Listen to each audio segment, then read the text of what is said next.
आज मुंबई इंडियंस बनाम UP warriors के बीच में भाई डब्ल्यूपीएल का मैच खेला गया और भाई क्या मैच खेला यूपी वॉरियर्स वालों ने। मतलब मत पूछिए साहब, इतना बढ़िया खेला इन लोगों ने कि शानदार गेंदबाजी की है, शानदार बल्लेबाजी की। सबसे पहले ये लोग गेंदबाजी करने उतरते हैं, गेंदबाजी में ये आलम रहता है कि मुंबई इंडियंस के बड़े बड़े सितारे, यहाँ तक कि भाई जो कप्तान कौर थे, हरमनप्रीत कौर साहब हैं जो कि मुंबई इंडियंस के कप्तान हैं, उनको तक इन लोगों ने नहीं छोड़ा है, मतलब बहुत जल्दी उनको आउट कर देते हैं, उनको भी ठीक से नहीं खेलने देते हैं। वो तो अंत में आके सीवर ब्रंट और क्या कहते हैं निकोला कैरी मुंबई इंडियंस को बचा ले जाते हैं और लगभग 161 रन बना देते हैं एक ऐसे पोजीशन में जहां मुंबई इंडियंस लड़ सकती थी।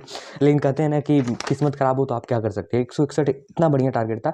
हाँ ठीक था, लड़ने लायक तो ठीक था भाई, बहुत बढ़िया टारगेट नहीं बनाया था बल्लेबाजों ने, लेकिन हाँ लड़ने लायक ठीक था। लेकिन मुंबई इंडियंस उसे नहीं क्या कहते हैं बचा पाती है और आखिर में मुंबई इंडियंस जो है इस मैच को गंवा देती है। और यूपी वॉरियर्स वाले भाई शुरुआती विकेट इनके भी झटकाते हैं। शुरुआती विकेट जो मुंबई इंडियंस जो बढ़त बनाती है ना विकेटों में, पूछिए मत, लगातार विकेट गिर रहे थे। लेकिन उसके बाद भाई हरलीन देओल की जो पारी आती है, हरलीन देओल आती हैं और टिक जाती हैं, टिका जाती हैं।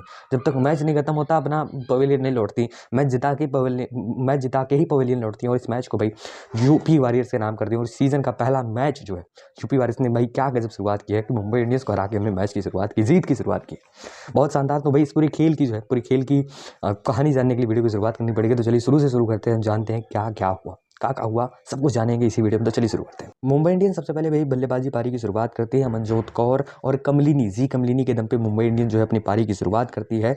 पारी की शुरुआत भाई मतलब उतना बेहतरीन नहीं हो पाता है कि पावर प्ले का अंत 32 रन पे होता है। तो आप समझिए कि कितना बढ़िया खेला इन लोगों ने। मात्र 32 रन पे जो है पावर प्ले का समापन हो जाता है। फिर उसके अगले ही ओवर में 7वें ही ओवर में अमनजोत कौर साहब आउट हो जाती है।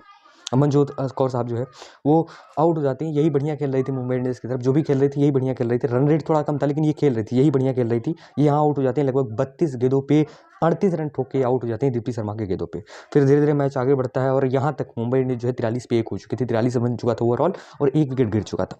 फिर उसके बाद यहाँ से सिल्वर ब्रंट ज्वाइन करती हैं, लगभग 2 रन बना होगा। उसके बाद जो क्या कहते हैं अमनजोत कौर की साथी ओपनर थी, क्या कहते हैं जी कमलिनी, ये आउट हो जाती है मात्र 5 रन ठोक के। एस्कलास्टन की गेंद पे जो है ये भी आउट हो जाते हैं। वो लगभग यहाँ तक मुंबई इंडियंस जो है वो 42 पे दो हो चुकी होती है। दो विकेट गिर चुके होते हैं, लगभग 8 ओवर खत्म हो चुका होता है। फिर यहाँ से कप्तान कौर ज्वाइन करती हैं।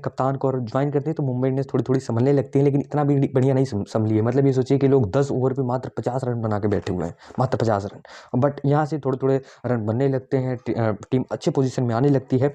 12वें ओवर तक भाई आलम ये हो जाता है कि टीम जो है 70 पार कर जाती है, 74 रन बन जाता है। लेकिन फिर यहीं जो है कप्तान कौर साहब लगभग 16 ही रन पे आशा की गेंद पे आउट हो जाती हैं। आशा की गेंद पे मात्र 16 ही रन पे आउट हो जाती हैं। फिर उसके बाद यहाँ से निकोला कैरी आती है और निकोला कैरी की जो पारी आती है भाई वही जो है मुंबई इंडियंस को लगभग बचाती है।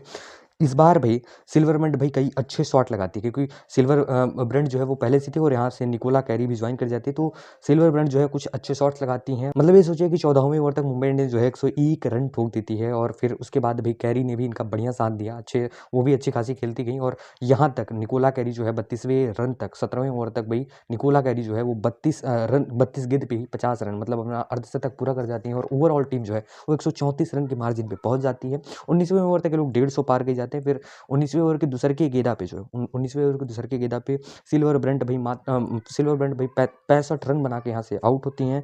फिर उसके बाद लगभग भाई सिल्वर ब्रंट और क्या कहते हैं निकोला कैरी के बीच में लगभग आप कहिए कि 62 रन का जो है वो साझेदारी होता है। और उसके बाद आखिरी कुछ गेंद बचे होते हैं तो सजना ज्वाइन करती है, लेकिन आखिरी गेंद पे कैरी भी आउट हो जाती है। और यहाँ तक मुंबई इंडियंस जो है वो 161 पे 5 विकेट गंवा के एक लड़ने लायक कंडीशन में अपना रन बना लेती है कि हाँ अब यहाँ तक भाई इतना रन बनेगा कि हाँ लड़ सकते हैं। और उसके बाद भाई यूपी वॉरियर्स जो है अपनी पारी की शुरुआत करती है। यूपी वॉरियर्स किरण नवगिरे और मिग लैनिंग के दम पे भाई अपनी पारी की शुरुआत करती है। शुरुआत लगभग वैसे नहीं हुई जैसे मुंबई की हुई थी। मतलब ये सोचिए कि पावर प्ले में उनसे 10 रन ज़्यादा, लगभग 42 रन ये लोग बनाए थे। छठवें ओवर के पहले गेंदे में जो है, छठवें ओवर के पहले गेंदे में मिगलैनिंग साहब आउट हो जाती है, लगभग 26 गेंदों पे 25 रन बना के आउट होती हैं। और सिल्वर जो गेंदबाज थी मुंबई इंडियंस की, उनकी गेंद पे आउट होती हैं। और यहाँ तक यूपी वॉरियर्स जो है वो 42 पे 2 हो जाती है, 42 पे 1 हो जाती है। फिर यहाँ से उसके बाद लीचफील्ड आती है, लीचफील्ड ज्वाइन करते हैं। फिर 2 गेंद बाद ही मतलब तिसरकिन गेंद पे, छठवें ओवर के तिसरकिन गेंद पे किरण नवगिरे भी 10 रन बना के ही आउट हो जाते हैं। मतलब बैक टू बैक 2 विकेट गिर जाता है और लगभग 46 पे 2 हो जाती है यूपी वॉरियर्स। और यहाँ से हरलीन देओल ज्वाइन करते हैं। जब हरलीन देओल ज्वाइन करती है ना भाई, तो उसके पहले से ही लिचफील्ड वहाँ प्रेजेंट थी, और लिचफील्ड और हरलीन देओल की जो जो पारी है भाई, वो हिट होने लगती है। हिट इन द सेंस कि भाई ये सोचिए कि 10वीं ओवर तक टीम जो है 50 पार कर जाती है। 7वीं ओवर तक माफी जाते हैं, 7वीं ओवर तक टीम जो है 50 पार कर जाती है, और टीम लगातार अपनी पटरी पे वापस आने लगती है, पकड़ बनाने लगती है।